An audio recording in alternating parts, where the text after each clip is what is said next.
In search of brighter days, I write through the maze of the madness. Struggle is my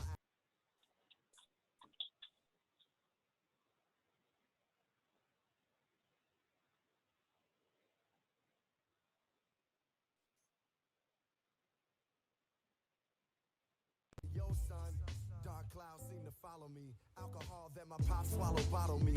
No apology, I walk with a boulder on my shoulder. It's a cold war, I'm a colder soldier. Hold the same fight that made Martin Luther the king. I ain't using it for the right thing. In between lean and the fiends, hustle and the schemes, I put together pieces of a dream. I still have one.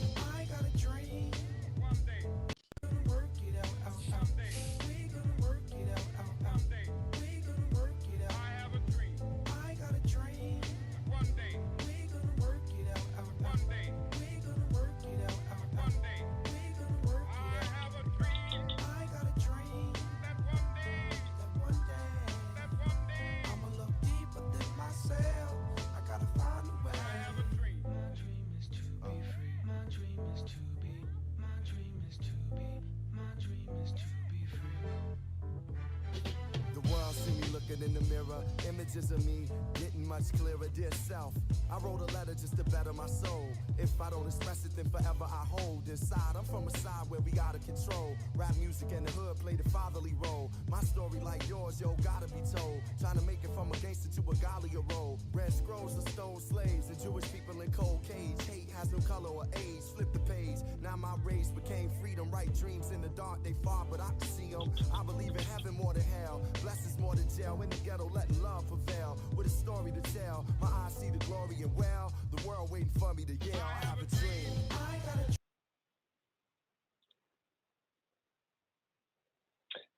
dream. Good evening, everyone. Welcome, and thank you for joining us for UCLA Health's second annual Health Justice Symposium as we honor and celebrate the tremendous legacy of Dr. Martin Luther King Jr.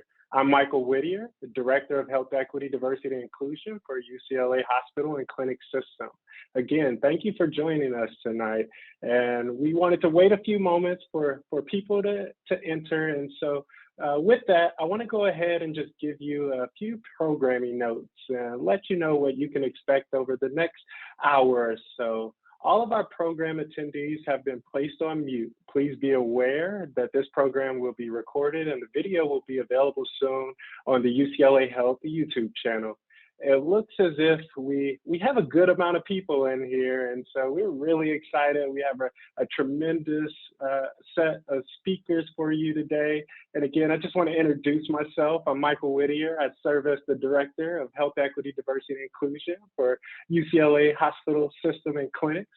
And during the program, we will reflect on powerful stories, experiences, wisdom from industry experts on how policy, insurance, access, race, social economics, technology, clinical care, social structural determinants impact the health and well-being of our communities.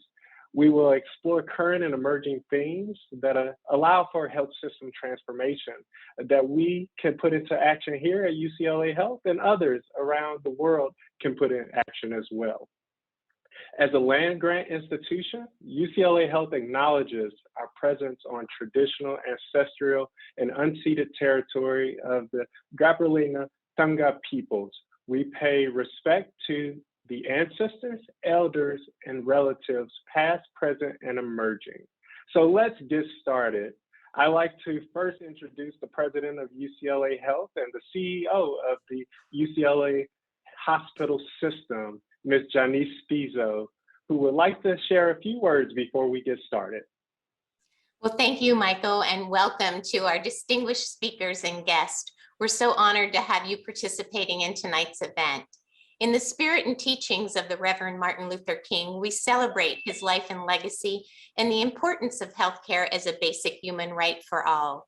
UCLA Health's mission is to deliver that leading edge patient care research and education to improve the health of the public, train that next generation of healthcare professionals, and advance the discoveries of new treatments and cures that lead to improved health outcomes for all. Our vision is to heal humankind one patient at a time while improving health, alleviating suffering, and delivering acts of kindness. In pursuit of and delivery on this mission, we have a focused commitment to health equity for UCLA patients and the greater Los Angeles community. In a city as diverse as Los Angeles, we are challenged by the depth of healthcare disparities that exist and are working together with our community to make a difference.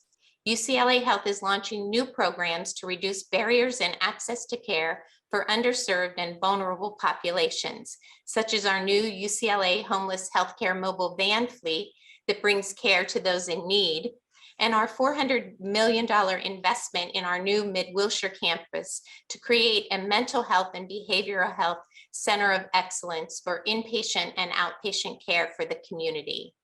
We look forward to continuing to work with the greater community and public health to eliminate inequities in care. And I look forward to the discussion with all of you tonight. Thank you, and I'll turn it back over to Michael. Thank you for those words, President Spiso. And now I have the pleasure of introducing our moderator for the evening. Dr. Madelbrick Melanson is the Chief of Health Equity, Diversity, and Inclusion for UCLA Hospital and Clinic System. She is also an Associated Professor of Emergency Medicine at the David Geffen School of Medicine here at UCLA.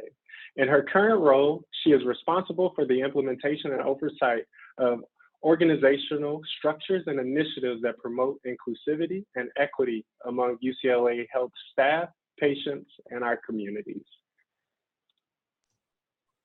Thank you so much, Michael, for that wonderful welcome. And also thank you so much, President Spiso, for absolutely highlighting all the work that we're doing to advance health equity, not only here within UCLA Health, but also throughout our greater Los Angeles area. I am incredibly excited for this event tonight, and thank you so much for all of you all that have come. And so it's now time to actually start. But we have to first start here. Unfortunately, Congressman Tony Cárdenas was unable to attend the symposium in person, but he was incredibly gracious and made a special video for all of us to watch here tonight. So let's all tune in.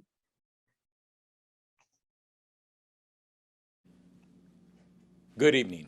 My name is Tony Cárdenas, and I have the honor of representing the San Fernando Valley in the United States House of Representatives. I want to start by thanking UCLA for holding an event on this important topic, our panelists for sharing their expertise, and all of you for participating. Of all the forms of inequality, injustice in healthcare is the most shocking and inhumane. In the 55 years since Dr. King said that in his speech to the Medical Committee on Human Rights in Chicago, our healthcare has undeniably improved. Since passing the ACA more than a decade ago, 31 million more Americans have health insurance. More people have access to coverage than at any point in American history. I've seen what the ACA has done for communities like mine, communities of color who have historically been denied coverage because they couldn't afford it or because insurance companies did not want to cover them. But the ACA did not happen overnight. Change does not happen overnight. Change never comes from Washington. It comes to Washington from the grassroots activism of people outside Washington who are engaged and calling on their elected leaders to make change. From the civil rights movement to the suffrage movement to voting rights, environmental justice, change only happens when citizens engage and demand change. The enormous impact of the ACA is undeniable, but our healthcare system is far from where it should be. The ACA dramatically reduced the health disparities in this country, but it did not eliminate it. Over the last 2 years of this pandemic that shook our nation, numerous studies have highlighted the blatant health disparities in America. Communities of color, like the ones I represent, have been devastated by the pandemic. People of color are disproportionately dying and reporting higher confirmed cases of COVID-19 and suffering historic levels of anxiety and depression. But this is a symptom of a much larger systemic injustice in our nation. The sad reality is that the last 2 years have only magnified the racial and ethnic health disparities that have existed in this country for far too long.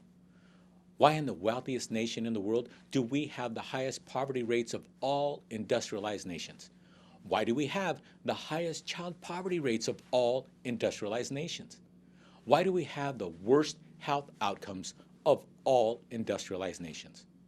Why do we still have in a country where a single parent is forced to choose between paying for insulin for a diabetic child and keeping the lights on? Why are millions of Americans lying awake at night because they cannot afford to pay for prescription drugs? The fact remains that the health and well-being of people of color in America are suffering because of social determinants that are often driven by structural injustice and systemic discrimination. The bottom line is these inequities demand urgent action from both Congress and the administration. That's why I am proud to support Medicare for All. Growing up in Pacoima, I went for long periods without health coverage. My father refused to get his broken leg treated because he couldn't afford it. That's what families in my district and millions of families across this nation are going through every single day. We need a healthcare system that guarantees every American is covered. That's the America we can be. That's the America we should work towards and fight for.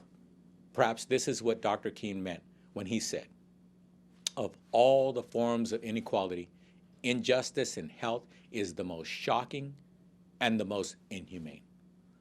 Dr. King recognized that the pursuit of health and the pursuit of civil and human rights were intimately connected. What I'm really trying to say is that health does not occur in a vacuum, but is directly affected by societal and structural factors, which often arise from certain political decisions and policies. Congress has a way to go to truly deliver on the belief that health is a human right. Thank you so much for having me. And thank you so much, Congressman Cárdenas, for those inspiring words, because that's exactly why we're all here, in order to ensure we're taking those steps necessary to ensure that health is a human right that all are able to achieve. So let's go ahead and start into our tonight's program. Now, I have the pleasure of presenting our amazing expert panel in order to start us in the conversations about the solutions in order to advance health as a human right for all. And so the first person I would like to introduce is Dr. Sachin Jain. Dr. Sachin Jain is the president and CEO of SCAN Group and Health Plan, where he's charged with leading the organization's growth, diversification, and emerging efforts to reduce healthcare disparities. Previously, Dr. Jain was president and CEO of CareMore and Aspire Health. He pioneered the first clinical program in the world focused on social isolation. Dr. Jain is also an adjunct professor of medicine at the Stanford University School of Medicine and a contributor at Forbes. Prior to joining CareMore, Dr. Jain was Global Chief Medical Information and Innovation Officer at Merck & Company. He contemporaneously served as an attending physician at the Boston VA Boston Medical Center and a member of faculty at Harvard Medical School and Harvard Business School. From 2009 until 2011, Dr. Jain worked in leadership roles at the U.S. Department of Health and Human Services, where he was a senior advisor to the administrator of the Centers for Medicare and Medicaid Services. And here's a little secret as well.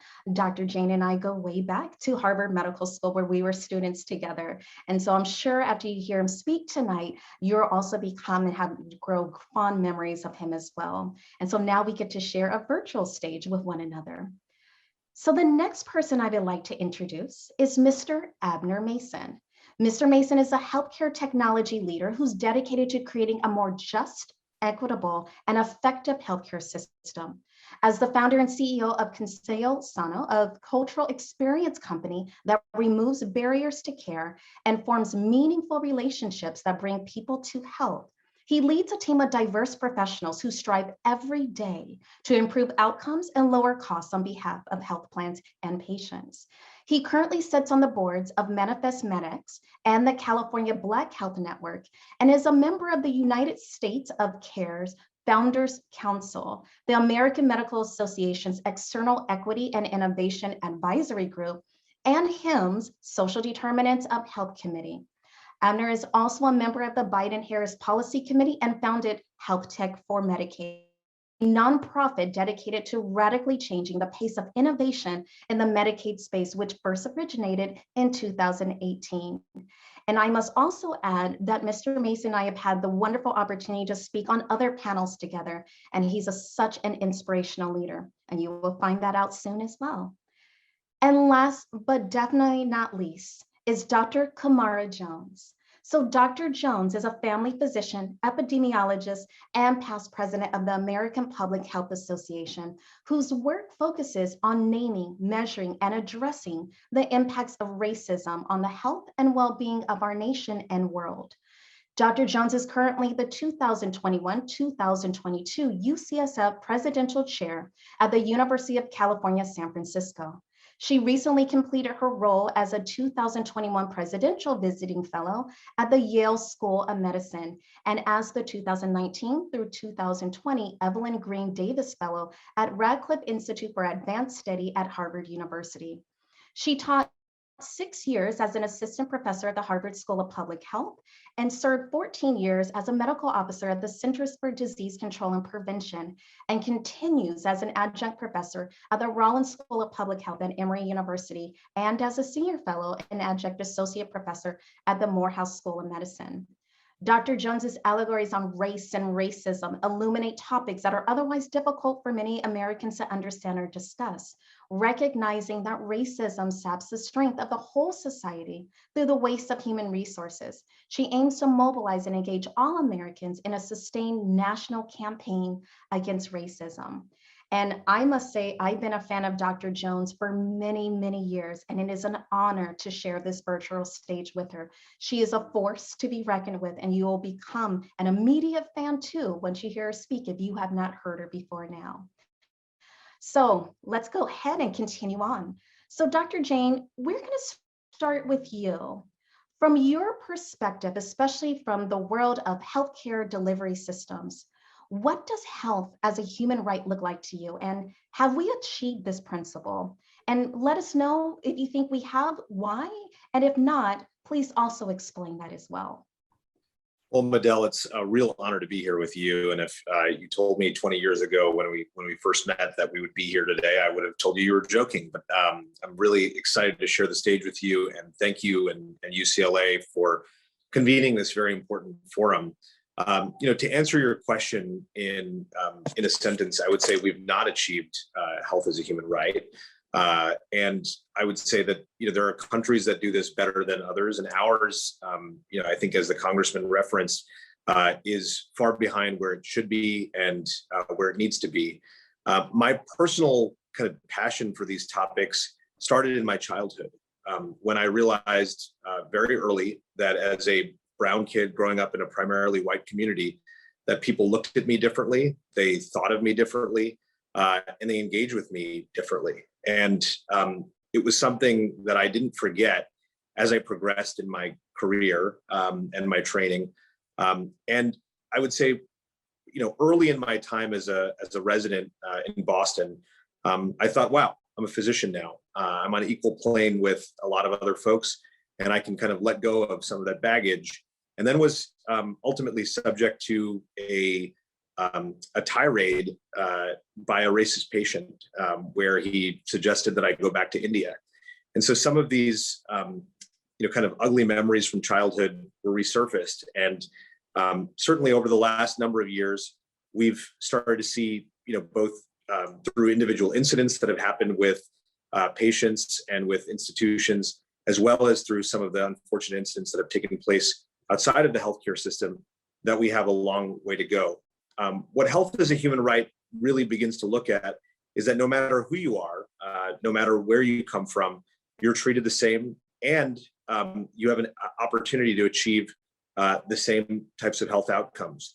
And I would say that organizationally, institutionally, we haven't taken any of the necessary steps that we need to, both from a health policy perspective, as well as an organizational leadership perspective. I think we have an industry that has embraced diversity, equity, and inclusion as an objective, to talk about, to speak about, to launch initiatives, to launch centers, but hasn't done the really, really hard work to begin to actually move the system to take better care of people. At the end of the day, I think we have to stop thinking of health equity as a talking point or a checkbox, but start thinking about it as a central function of the organizations that we lead. So I'm excited to have this conversation with all of you, and particularly, honored to be here in Dr. King's name. He's always been one of my heroes, and so look forward to a great discussion with Dr. Jones and Abner. Thank you so much for that. And especially that what you said in terms of we have to stop looking at health equity and just health as a human right. Shouldn't be a talking point or a checkbox, but as a central function of the organization. And so that's a really important piece that we're going to follow up on as well. So I want to transition to Mr. Abner Mason. So Mr. Mason, same question, but really from your lens of health technology and policy and patient engagement, do we have health for all? Is health a human right? Is that a principle that we uphold right now in our country or even across the globe? And what do you think are some of those challenges or barriers? Thanks for the question, and thanks for the opportunity to be here on this fantastic panel. I think the answer, unfortunately, is no. We're not there yet. So I agree with Sachin completely there. But I am cautiously optimistic, and I'll tell you why. And maybe I'll start with the story that sort of helped shape my view of healthcare and what to expect, and also makes me a bit optimistic. In the early 2000s, we were facing a different pandemic. It was a global pandemic, and it was HIV/AIDS. And as you know, at that time, that disease in the early days was fatal for everyone. But eventually, we developed antiretroviral drugs that eventually turned the tide and made that disease a chronic disease. But in the hardest hit countries in the world, they couldn't afford the drugs. I, at the time, was on the Presidential Advisory Council on HIV and AIDS. I was chairing the International Committee, and I had a chance to visit rural Uganda, where I got a chance to see a pilot program that the U.S. was funding in rural Uganda. In this program, community health workers would drive out into the bush country. And by bush country, I mean, this is the part of rural Uganda where there was no running road, no paved roads, no running water, no electricity.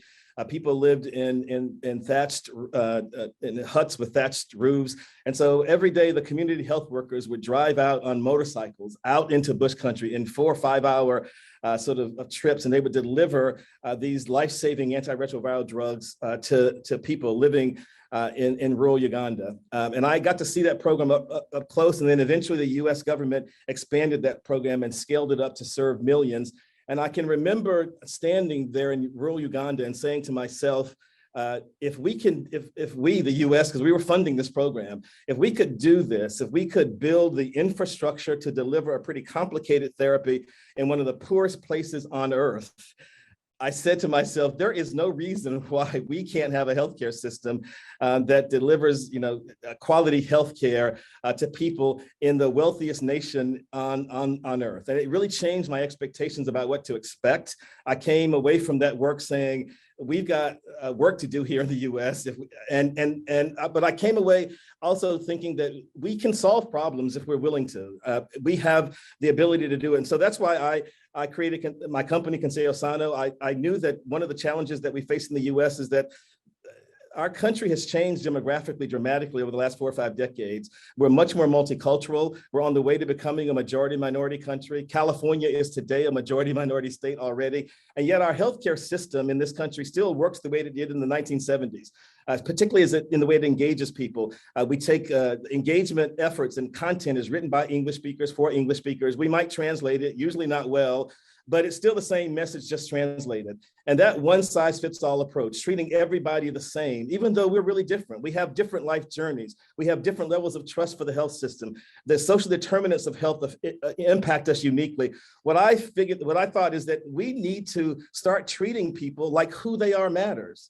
We're not all the same. And we're never gonna have a healthcare system that creates equity if we don't accept this idea that we are different, but we have the tools today available to us to build a healthcare system that delivers care in a more personalized, customized way. And that's what we're doing at my company. I'm happy to say we're getting great results, but we're not enough. We need to have the whole healthcare system, in my view, committed to this idea that every person matters and that we are unique and that we have the tools today. We can use data, public data, private data, claims data. That's what we're doing at my company to understand who people are at a deeper level and then engage with them on that level, meet them where they are. My view is until we do that in America, we're not going to have a healthcare system that works for everybody who calls this country home. So I'm happy to have this conversation and to share some of the results, but also some of the policy changes that I think we need to make in order to bring about the kind of health equity that we want for everyone in America. Well, thank you for that. And I captured one important, there's many important pieces, but one thing that you said that resonated deeply was we need to start to treat people like who they are matters. And that is key. That is where we have to center our efforts in more ways than one. So thank you for that. So Dr. Jones, with your background in public health, epidemiology, anti-racism principles, we would love to hear your perspective about health as a human right, especially in the context that we're still in the COVID pandemic and it continues to amplify health inequities and it continues to amplify all of the different variations in access and outcomes in this country that has been persistent over literally generations. So what should health as a human right look like? And what are the challenges you think that we are facing?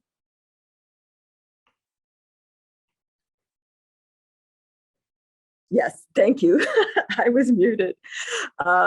So first of all, it's evident that health is not treated as a human right in this country, but furthermore, we don't even acknowledge the full humanity of everybody in this country. So I think that one of the huge barriers that we are facing is not only racism, but racism denial. In my journey, as a family physician and epidemiologist, I became interested in understanding race-associated differences in health outcomes. And then I came to understand that all of those health disparities that we see by race, ethnicity, all of them have their basis in racism. And so then I developed all these measures of racism and stories to help people understand racism and all.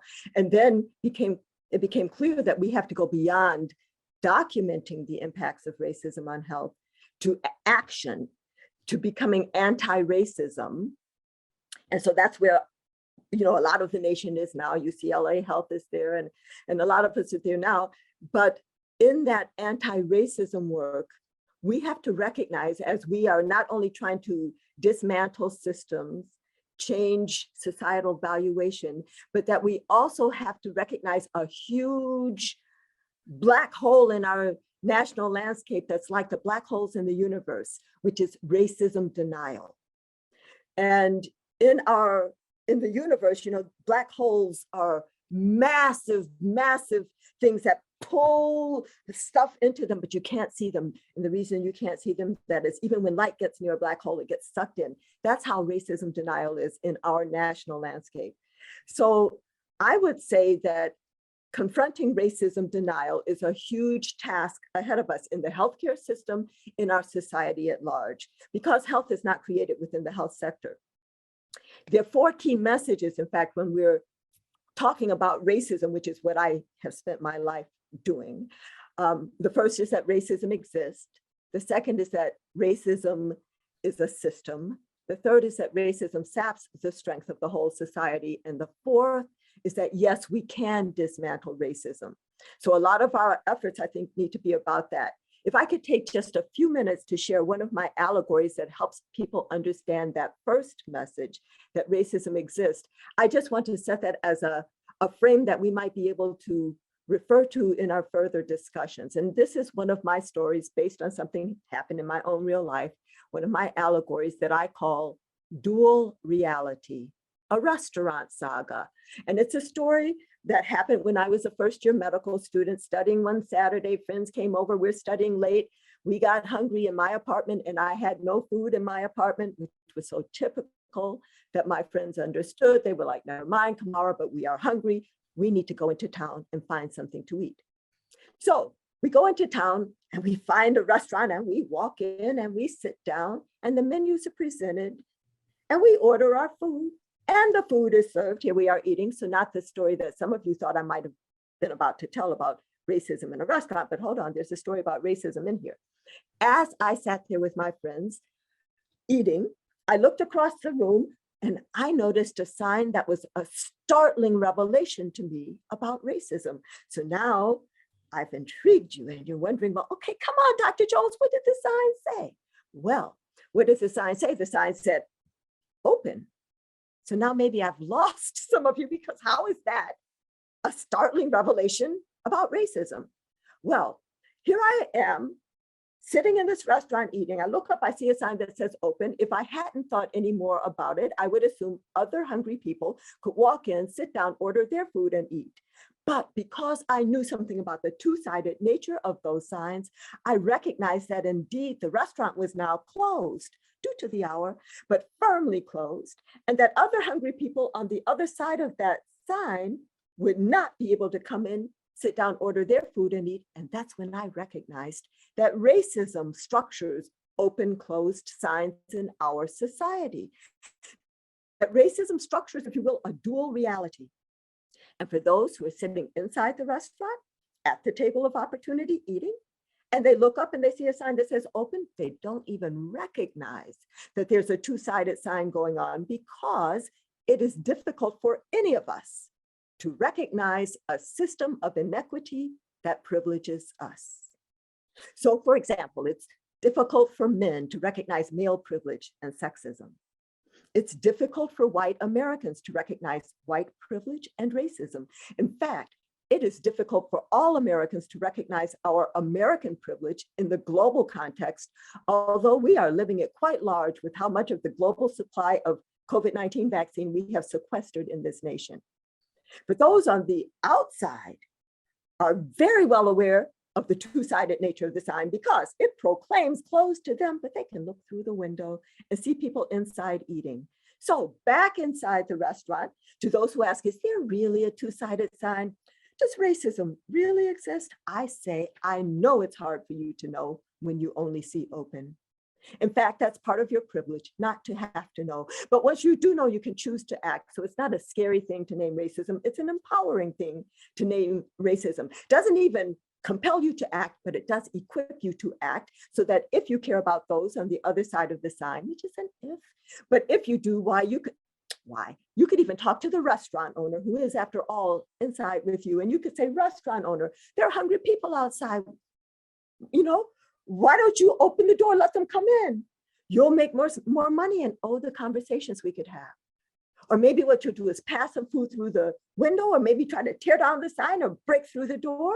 But at least what you won't be doing is sitting back saying, wonder why those people don't just come on in and sit down and eat, because you'll understand something about the two-sided nature of that sign. Now, I could go so much more deeply into this story, but I am so much looking forward to our conversation among all of us. So I will cut it short there, but just to say that this story and this image of a two-sided sign explains how racism and other systems of structured inequity are operating in our society to create a dual or multifaceted reality. So I will cut it short there and look forward to our discussion. So very powerful. And really knowing about that two-sided sign, and you listed 4 main points, and let me make sure that I get these correct, because I want to make sure that we reiterate that for the audience. Racism exists. Racism is a system. Racism saps the strength of the whole society, and we can act to dismantle racism. Did I get that okay? Did everybody hear that out there? Okay. Yes, you did. Well, that is a wonderful segue into the next part of our event, where we're going to engage in real conversation with all of us. So we're going to ask all of the panelists to turn on their cameras, and we're going to enter into the roundtable. And also, by the way, just as a reminder, for those of you all that are in the audience, feel free to submit any questions that you have, and we will do our best to answer as many of those questions as possible. So now that we have everyone on camera, I'm going to just ask a couple of questions, and this is very informal. And by the way, is it okay if I transition to first names? Please Okay. do. Camara. We're all friends here. So the first question I have is, each and every one of you all touched on this, but let's go a little bit deeper. Let's be action oriented. Let's think about the solutions. So first, I want to go to Abner. Abner, what do you think is needed for us to achieve optimal health for all? You were talking about the importance of data and really looking at our data, making sure that we're treating people based off of who they are as individuals. But tell us a little bit more, and especially how that data may go a little bit more into policy, for instance. Sure. So thanks for the question. And I have, I'll just mention a few policy recommendations that I think could really be helpful in bringing about more health equity in the US. So one is we know that health disparities exist. And as the representative said, and others have said, COVID showed us that these disparities exist. But we don't have metrics that allow us to really dig in and understand where the health disparities are.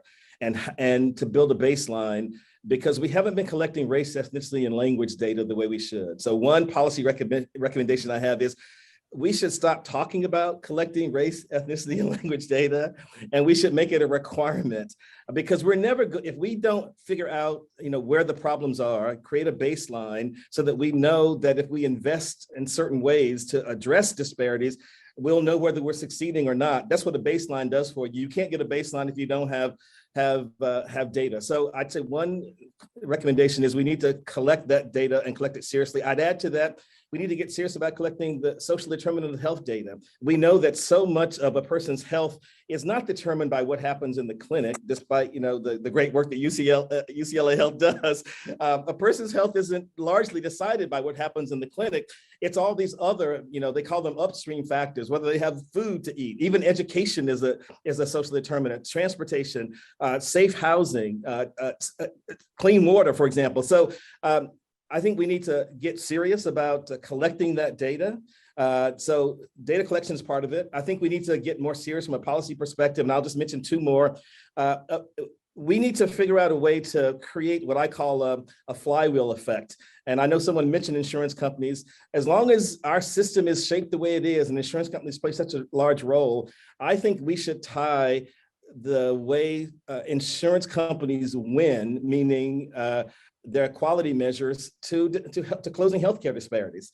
If we were to tie in the Medicaid program, and I'm getting a little in the weeds here, but the HEDIS quality measures, and tie that to the plan success and their ability to win new contracts and keep contracts, and in the star rating programs, and Sachin knows quite a bit about this because he runs one of the best plans in the Medicare Advantage plans in the country. If we were to tie star ratings to closing disparities, which we need to collect the race data, race, ethnicity, and language data to do, as I think Sachin would agree with this, you'll see people get really motivated to close healthcare disparities when their success is built, is based on that. And the last thing I'll say is, there's a great program in Medicare Advantage called the Supplemental Benefits Program, where the Medicare Advantage plan is able to spend some of the premium dollar on these upstream issues. That's great. It's a great innovation, but it ought to be in Medicaid. Medicaid is a program for low-income people. Medicaid managed care plans should have the same flexibility. Those are just three. I have other recommendations, but I'll stop,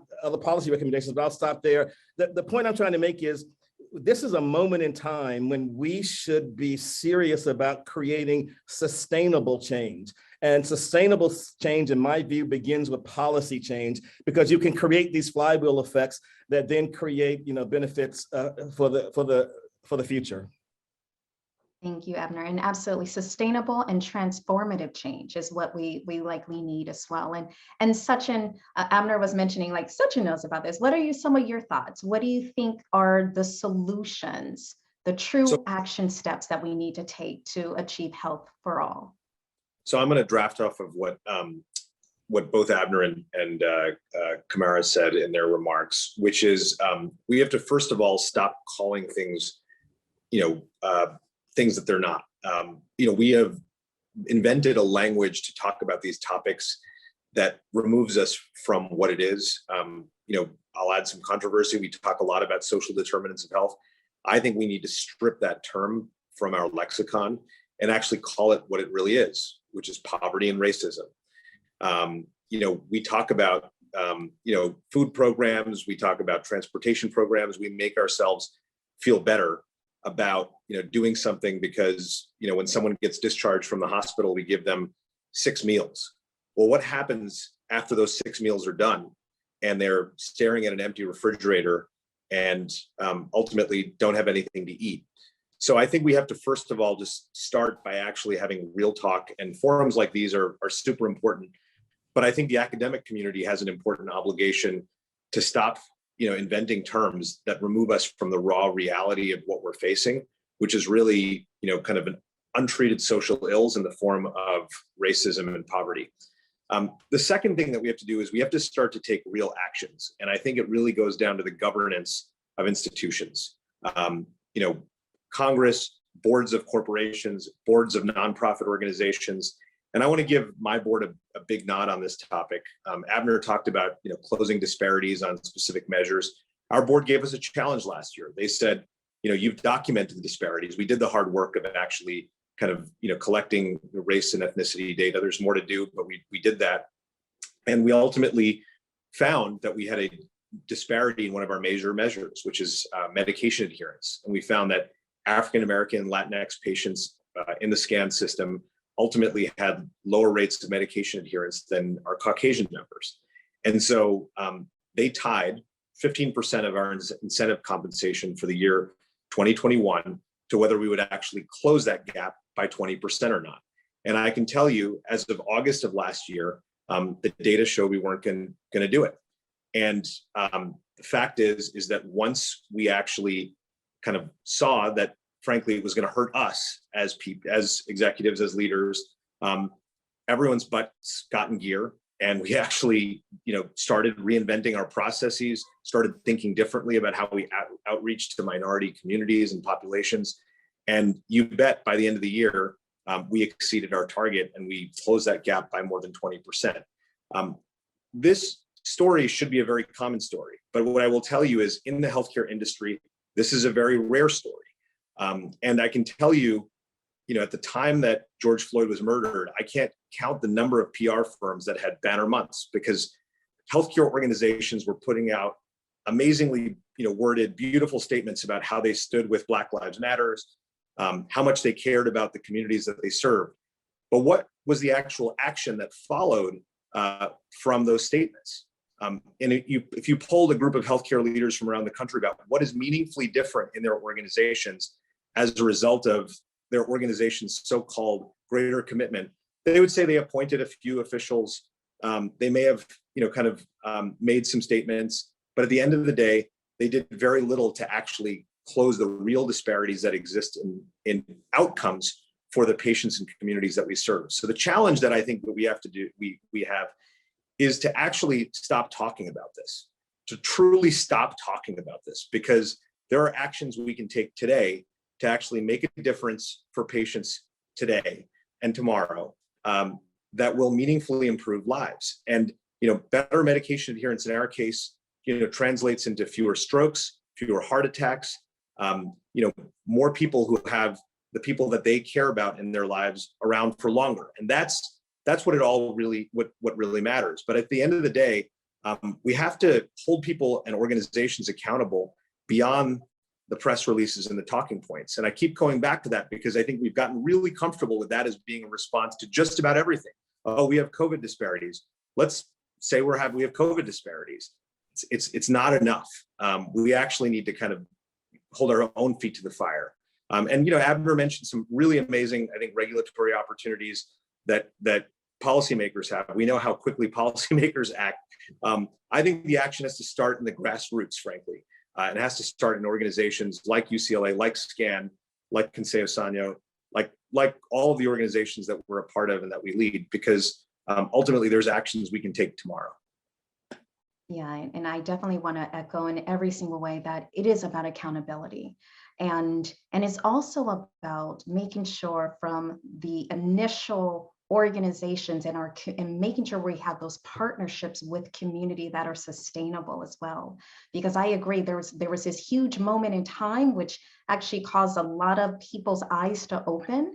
and a lot of new efforts. But what we know is that this isn't work that's going to end or improve in a year or 3 years. We have to put in place the accountability structures. We have to put in place the true care structures, looking at all the factors that truly do contribute to health, and make sure you're really improving people's health over time and not even just in that short period. So absolutely agree with the two of you.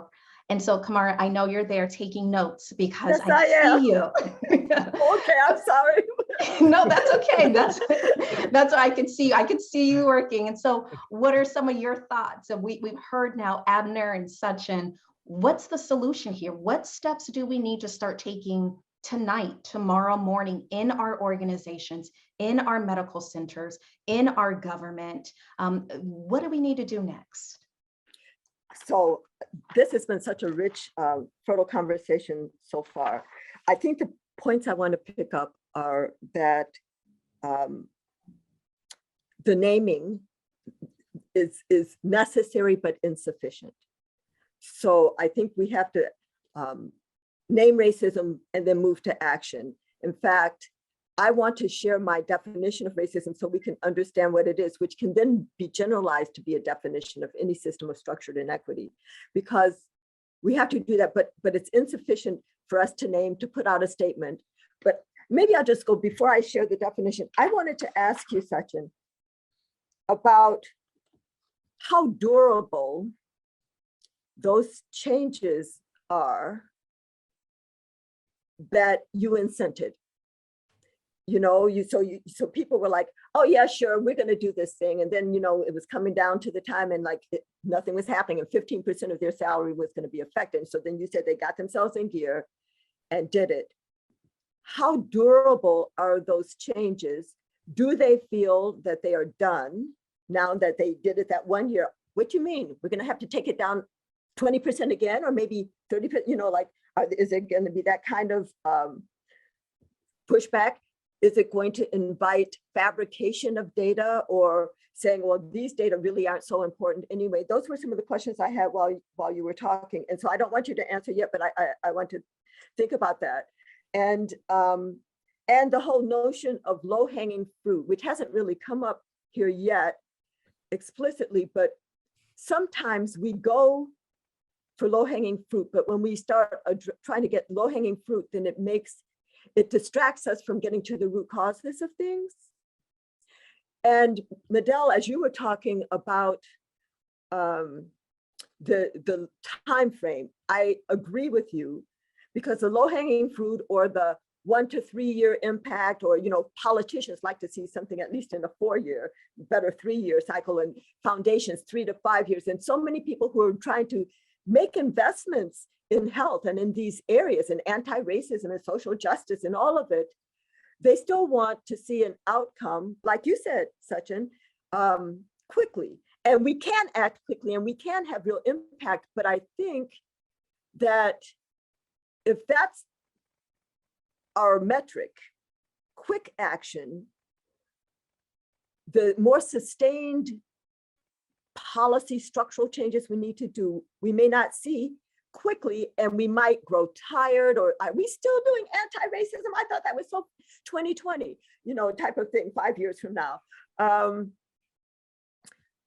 I think that we have to recognize that we each need to start working, as there are things we can do as individuals, but yes, and so we need to know our power, but we need to recognize that collective action is power, and the collective includes both those inside health institutions and communities. And in fact, part of our job is to make institutional walls more porous, so that an inside-outside strategy is more regular and more feasible and more powerful, right?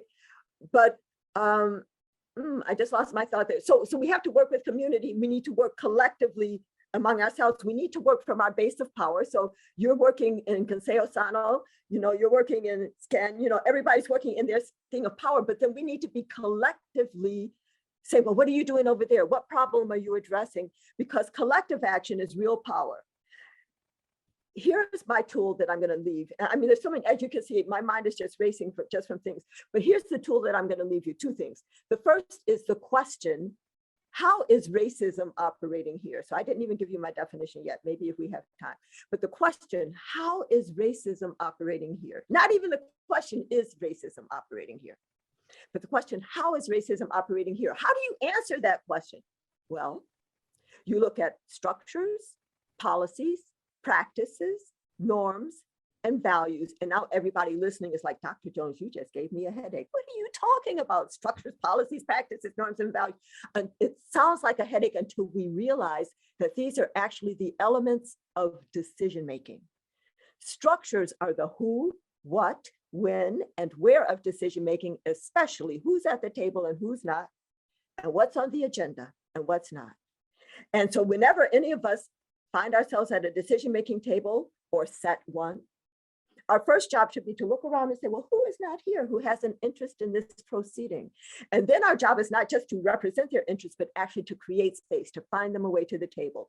And if structures are the who, what, when, and where of decision-making, policies are the written how of decision-making. And we need to not only review those things that are written, but think what policy hasn't been written that if put in place could be quite productive. And then if policies are the written how of decision-making, practices and norms are both the unwritten how of decision-making. Practice is just the way we do things, right? But it's harder to discern because it's not written somewhere. Norms, the latent, expected way we've always done things and we always should do things, right? Deeper. And then values are the why. And I say, I have done this. If I just take the question, how is racism operating here with regard to police killings of unarmed Black and brown men and women, with regard to my child's daycare, with regard to differential treatments for diabetics, in our clinic by language, if we start collecting that language data, right? If you give me a problem and I think about it and talk to the people who understand the problem, in 5, 10, 15 minutes, we can generate 5, 10, 15 different levers for intervention, targets for action, which can be the things that we start organizing around. I'm not saying each of us has to take 5, 10, or 15 things. We can each take 1 or 2 where we have strength and power and influence, but we better make sure that we have other people around us who say, well, we also need to work on this. And that's when we start the collective action. So I will cede the floor here, although I still have other things I want to respond to, but I'm interested in people's reactions. Yeah, we're still in the roundtable, so we're still going to have everyone just chime on in, because that piece of collective power and getting to the root of the issue is, at least I feel, and I'm curious to hear how you all feel, that's what we've been missing.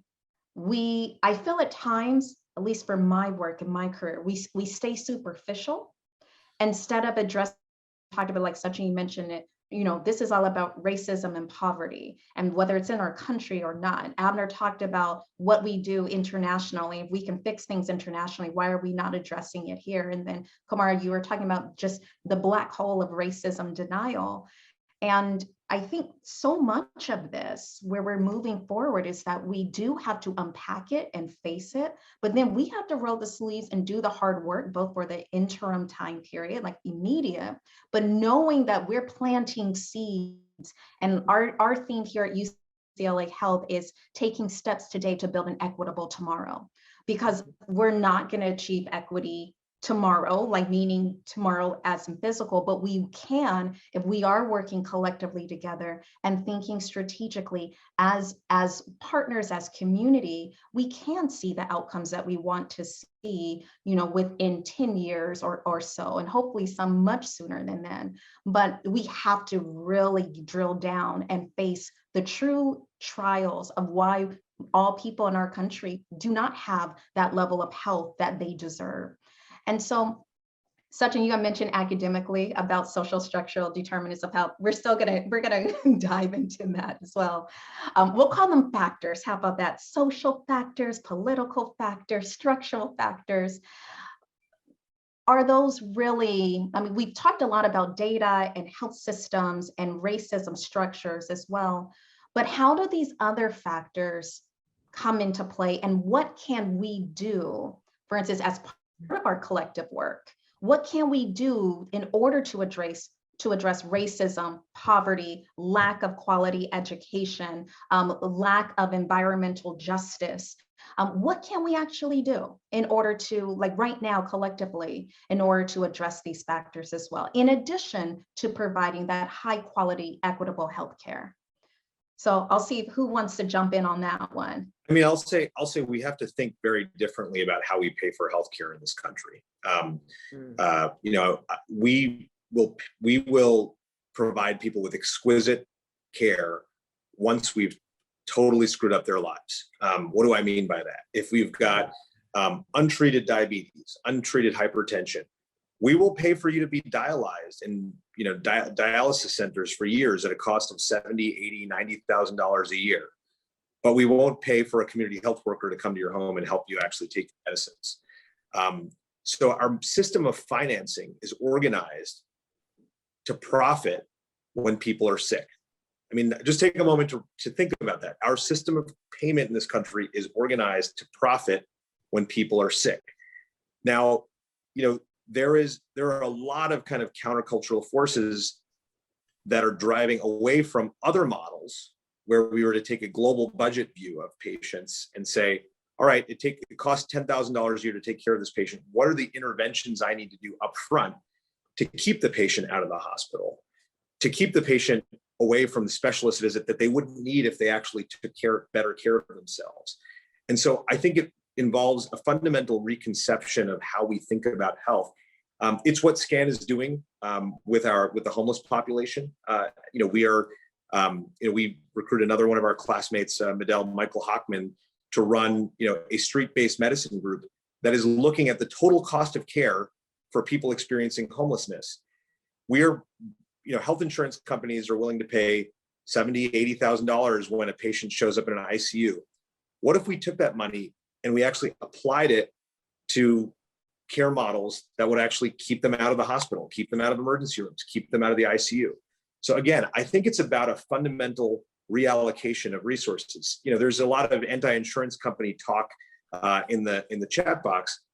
I want to be, for a second, I want to be anti-hospital, anti-specialist, and really focus on the idea that our job as a healthcare system isn't to take care of great people when they show up in the emergency room.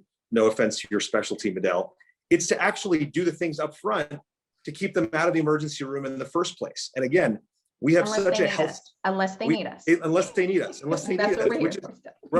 which is a health services view of the world, which is, you know, I think we have to get away from the idea that we need to consume a lot of healthcare and start thinking about how do we organize payment, how do we organize our social investments to keep people out of the healthcare system as opposed to, you know, driving them into the healthcare system. And again, we have to drive certain people in the healthcare system. They need services. I want to make sure that I'm acknowledging that. But I think writ large, our goal as a country is not health. Our goal as businesses and organizations in the business of actually providing healthcare services is oriented around how do we drive up the utilization of things as opposed to how do we prevent their need in the first place. So I just want to put that out there. Yeah, but whose profit are you trying to take away?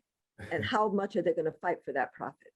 Everyone is fighting for their profit, right? This is the issue. It's not everyone is literally fighting for their profit, but their profit is ill-begotten profit because it's ill-begotten profit because it's built off of defects in the healthcare system that produce poor health, as opposed to actually orienting around doing the things that we need to do to keep people healthy. My dad, when I was in medical school, got a stent that I learned 2 years later he didn't need.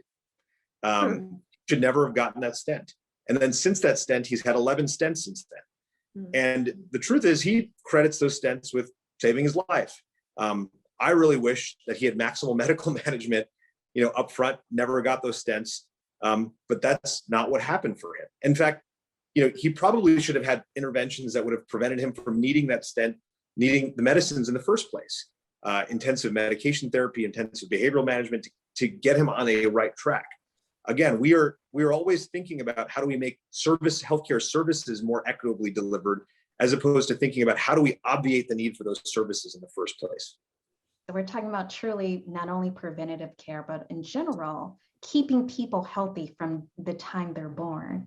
And really shifting it. And I'm going to challenge all of us. And Abner, I want to hear and Camara too, but I want to challenge us even more right now, because as we're thinking about this shift of, downstream care when people are already sick and trying to make sure we're more upstream, truly, what does that look like? What do we need to do to get to that point? Because I think we're all aware of it, but how do we make sure that we see that change and what's going to be needed? Again, I'm continuing to say this tomorrow, and then also even, for instance, 10 years from now, in order to achieve that change. And so, Abner, I'm going to throw it to you as well about that one. And then Camara, absolutely, I think we're all in agreement, but what do we need to do?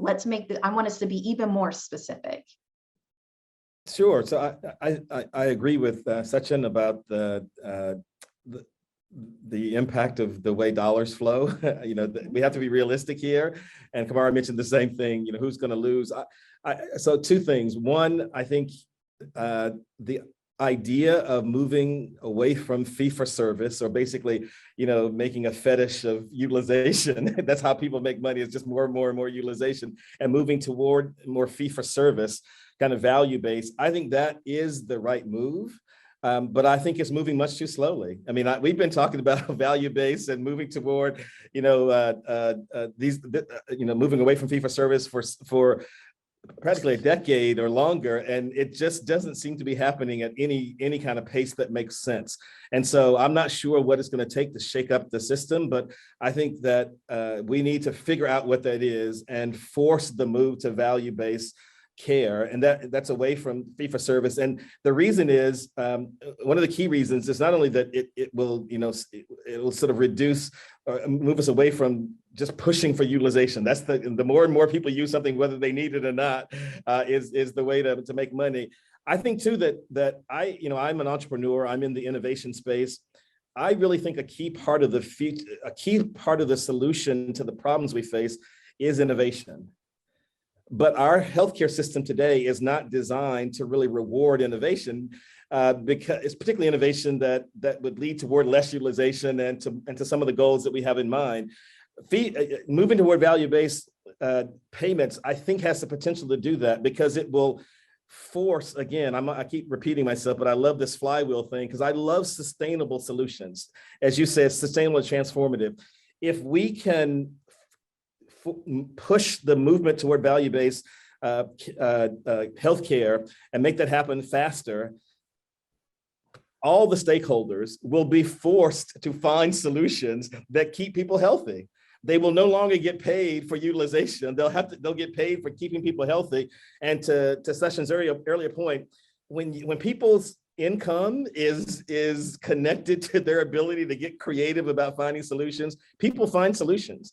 And so I really have a lot of faith in the innovation space and in entrepreneurs. But today, a lot of the ideas that could really work and really move the dial, there's really no reason for stakeholders to contract with those entrepreneurs and those solutions. And so I think it's the right thing to do for people, but it's also the right thing to do for the system, moving more toward value-based, because it will create that flywheel. All of a sudden, you'll have every healthcare stakeholder saying, well, it doesn't matter how many butts I have in beds, it's how many of the people that I'm responsible for do I keep healthy?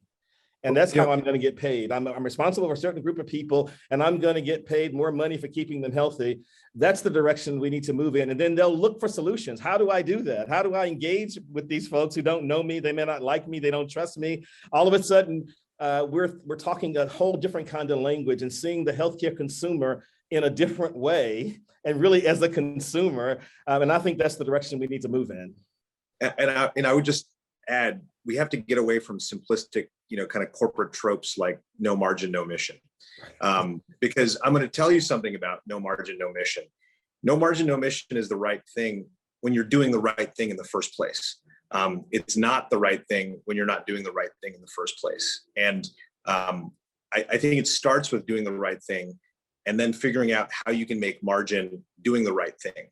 Right now, we have a whole bunch of people doing the wrong thing and then defending doing the wrong thing by saying no margin, no margin, no mission. And to Abner's point, people have been talking about this, for 20 years. People have been talking about health equity since we were medical students, Medell. I still remember the first time Joe Betancourt came to talk to a medical school class, and it was like, oh, the first time I was hearing about, health disparities. And, suddenly they renamed the Health Disparity Center to the Health Disparity Solution Center and thought that we'd solved health disparities for the system. We have to get beyond kind of the checkbox stuff and start asking the more fundamental questions like, why does my organization exist? If it exists to make people healthy, then I have to figure out how to get paid in ways that make people healthy and not say, oh, well, I've got to live in 2 boats and all the kind of usual stuff you hear about all this stuff, which is just garbage. At the end of the day, it's just garbage. We need to be talking about the real stuff, which is our mission is to keep people healthy. Then we can talk about the margin stuff. But if you're doing things that fundamentally are not aligned with your mission, you got to have a much more fundamental conversation with yourself. But if your mission is to keep people healthy, but you're sitting up in a hospital or with a few scattered clinics, you're still not going to be able to keep people healthy because health is not created within the health sector. So those health institutions have to recognize that they will have to partner with, or, education, housing, transportation, and the like. Or, there's the whole anchor institution movement among some medical centers that recognize that their role in the community is not just as a health care deliverer, but that they also purchase, they also hire, they also can be places for pipeline kind of training and the like. They can open up their atrium to vendors, during the lunch hours so the community can come in. So there's the anchor institution movement. But I wanted to pick up on 2 things that have also been mentioned by the others of you, but not in the same breath. That is, there is an old model called community-oriented primary care. It was developed in the 1950s by Sidney and Emily Clark in South Africa in Philela Township. They were Israeli. Brought to the United States in the 1960s by Jack Geiger, Count Gibson, and John Hatch. Brought to Mound Bayou, Mississippi, and to Columbia Point in Massachusetts. It became the model for now what we would call our community health centers or federally qualified health centers, but it's not the same thing. COPC, community-oriented primary care, was where a health organization took responsibility, as you were talking about, Abner, for the health and well-being of a geographically defined community. Now our health maintenance organizations, they think they have a population, but a lot of people can fall through the cracks of those populations, but of a geographically defined community. And they were taking responsibility, not just to provide excellent healthcare to those who presented to the door, but also to take care of unmet and even unrecognized need. So then that oriented them toward assessing and addressing, using their power or their resources or whatever, the social determinants of health, housing, and all. The other 2 big things about it were they weren't doing it on their own. They were in great partnership with communities and community leaders and organizations to get there, like, what are the priorities? Maybe diabetes wasn't even in the 5th priority in the community. Maybe it was streetlights, and then maybe it was how the police were killing the kids, or maybe, and it could go down from there, and to honor the priorities of the community. But the real force of it was the hiring, training, and deploying of community health workers, as you said, Sachin, community health workers who were not like what we do now these days, kind of patient navigators, so you might have a OB, obstetrics community health worker, and then you might have your asthma one. No, these were actually community-based community health workers who could deal with across all. They weren't patient navigators. They would be from the community, do house visits to assess what's going on in the house or to bring medicine or whatever. They could develop community programs and the like. That was, until the mid-1980s, all the rage. The Health Resources and Services Administration has a whole tome on COPC.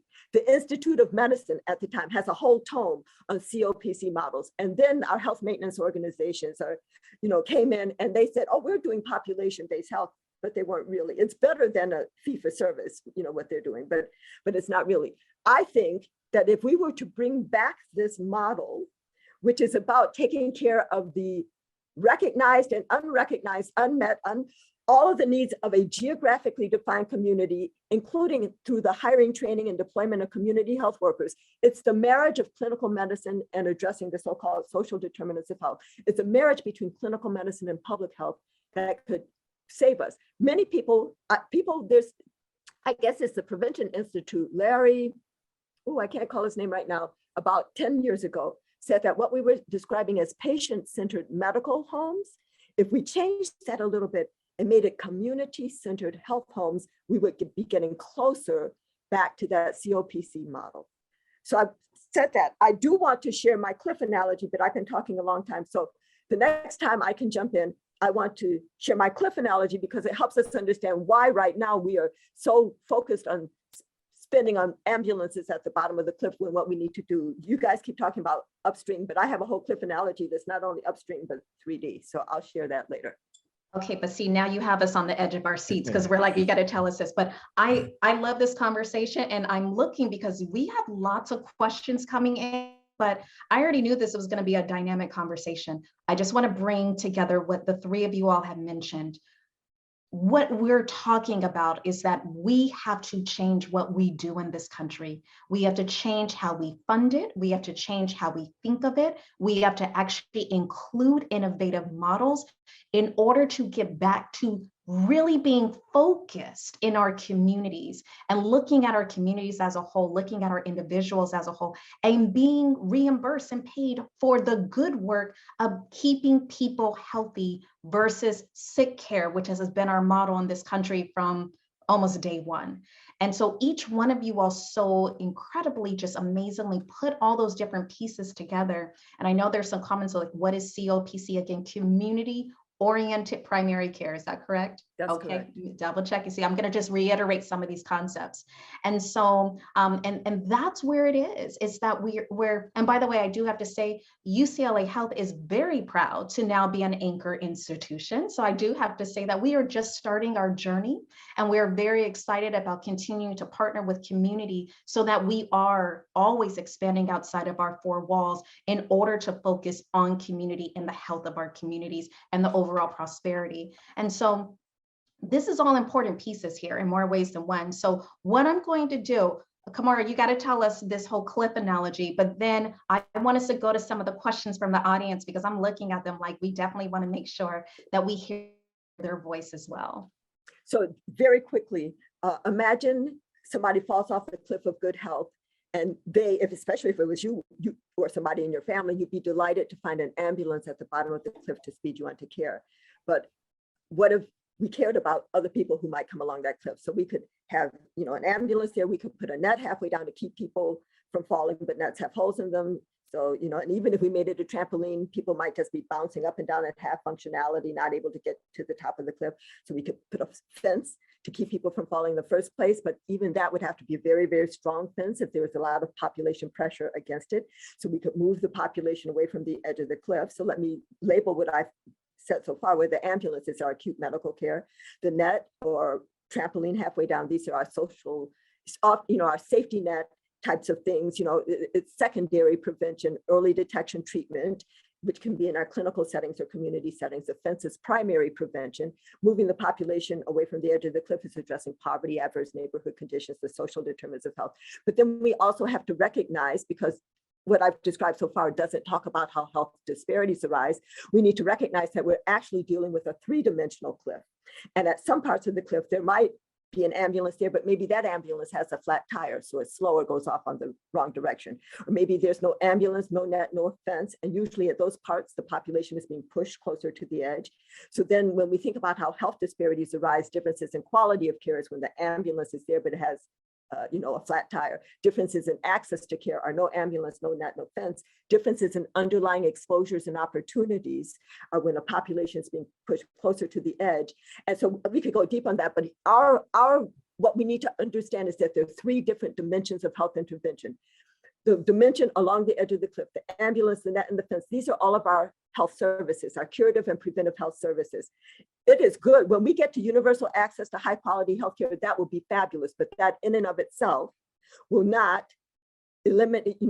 result in large and sustained improvements in health outcomes or the elimination of health disparities, even though that's how a civilized society values all of its people equally. We must move into that second dimension, which I can display on a flat sheet of paper. We must move the population away from the edge of the cliff, addressing poverty, adverse neighborhood conditions, and the like.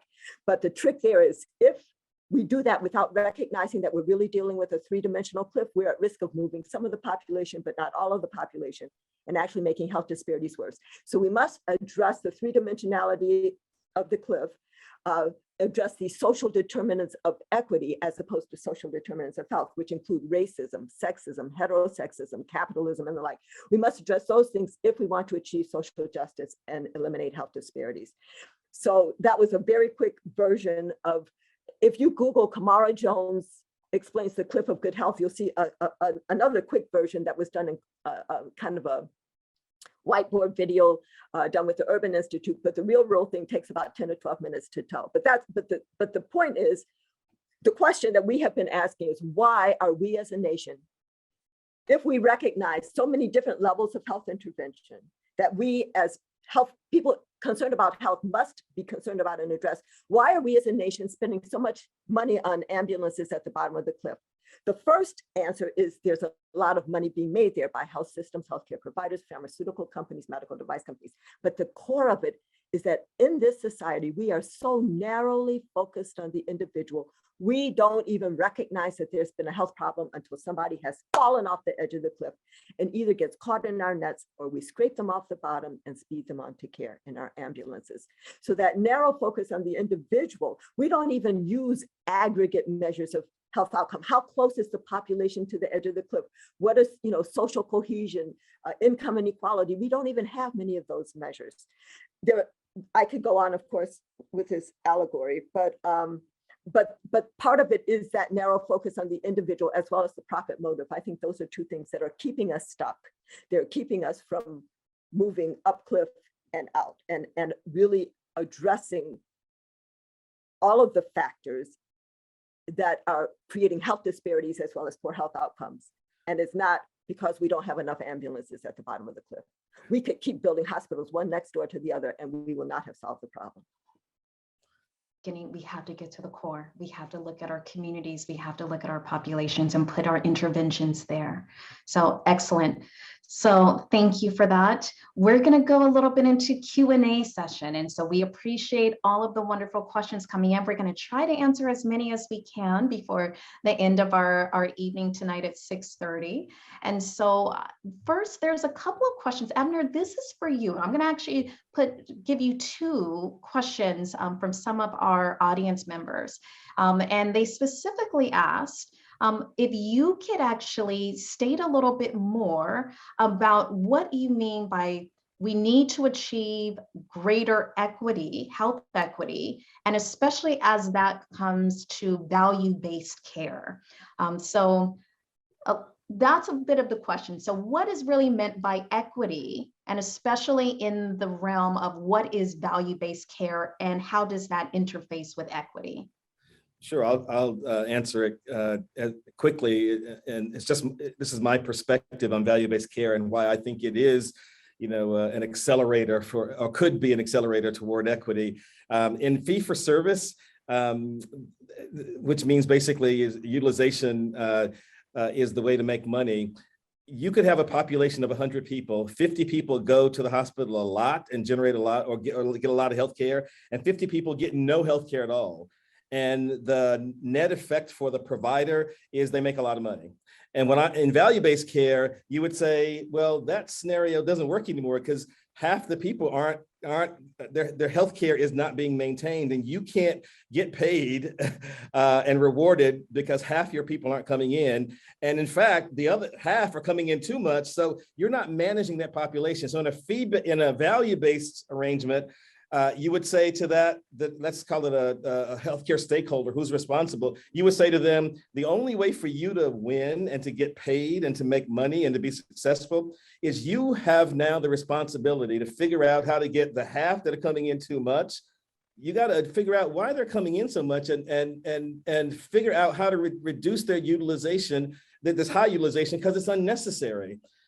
And even more important, you've got half of your the folks you're responsible for, that have never come in. You've never seen them. They have terrible outcomes, and you are now going to be penalized for those. So you have to figure out how to build trust with that other half that doesn't know you, doesn't like you, doesn't come in. You got to figure out how to build trust with them so they come in and you can engage them in healthcare. So in my view, when you move toward value-based care, you create incentives for healthcare stakeholders to begin to care about the whole population, and they will start to look for innovative solutions that can help them to meet the needs of the whole population. And if that's the way value-based care plays out, it will be an accelerator for health equity. All of a sudden, you'll have people who used to be left out. They're no longer left out.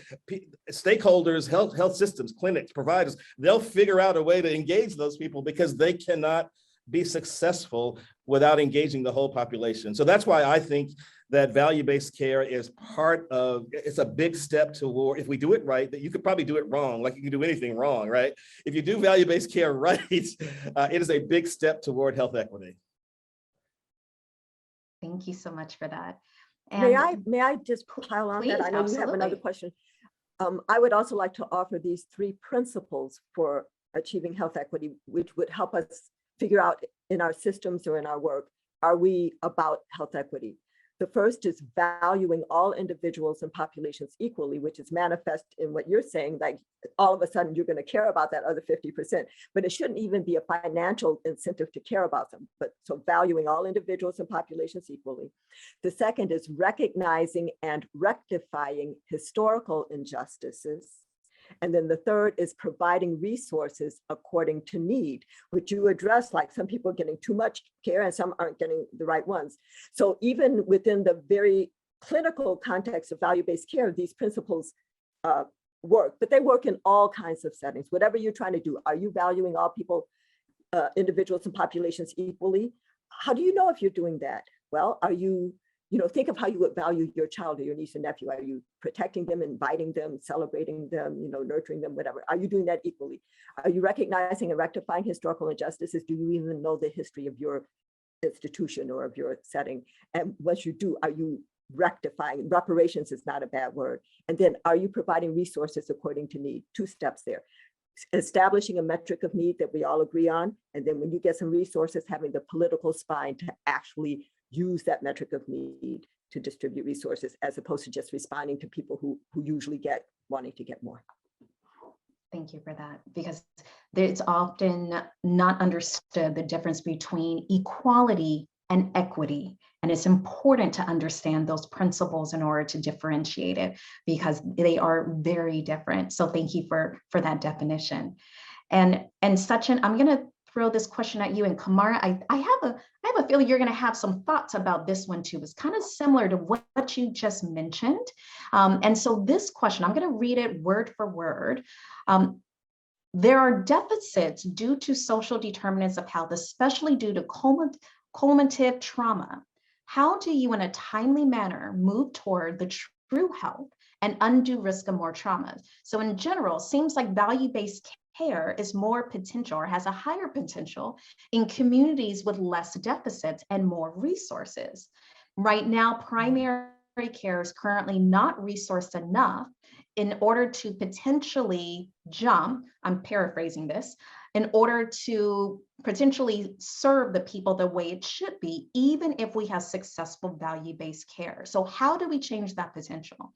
So I'm going to summarize this question again a little bit, of saying there's been a long history of trauma, especially in more of our lower resource or under-resourced communities.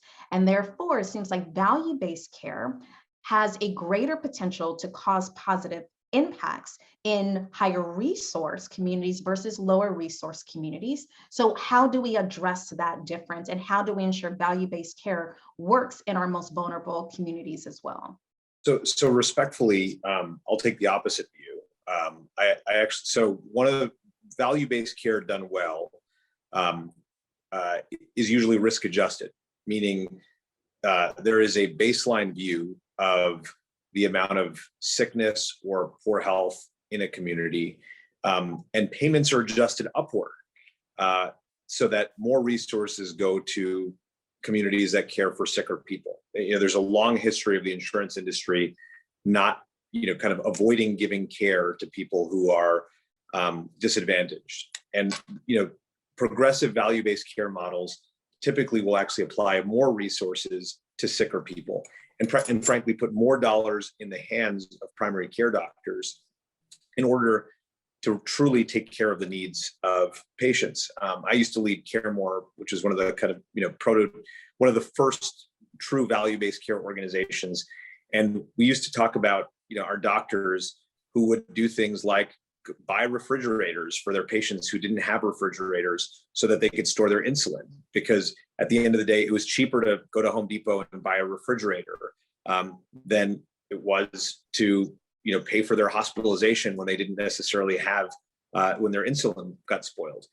We had doctors who went to patients' homes to install ramps and grab bars to help them avoid falls, because it was actually, again, easier to prevent a fall than it was to actually, pay for a fractured hip when a patient actually ended up in the hospital with a fractured hip. That's what value-based care does in practice, is it puts a lot of the risk and a lot of the opportunity in the hands of primary care teams who then can envelop patients with the kinds of interventions that they need to actually, stay out of the healthcare system, which is our goal. And that doesn't compute for many people because they imagine a world and with these big hospitals and and lots of specialist visits. But one of the key principles underlying value-based care is the notion of the confident generalist, and really relying on the expertise of the generalist to be a generalist. So many of us are trained to do so much more than we actually do, because we're not reimbursed or rewarded for doing it.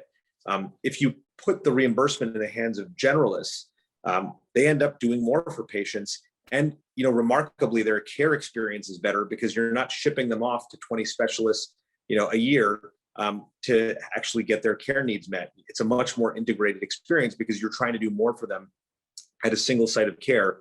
And so, again, I want to just make a point about what Dr. Jones said, around, this being an old concept. What is old is new and what is new is old. There's no rocket science here. What we do have is, I think, a deficit of leadership in this country. And people 20 years ago, when I was coming up through school and was thinking about the healthcare system, I used to believe healthcare policy would solve all of the problems. We've been fortunate to live through the Affordable Care Act and the HITECH Act, and certainly policy inches things forward. But great policy needs to find its way to great leaders to actually act on the policy to make it come to life in the real world for real people.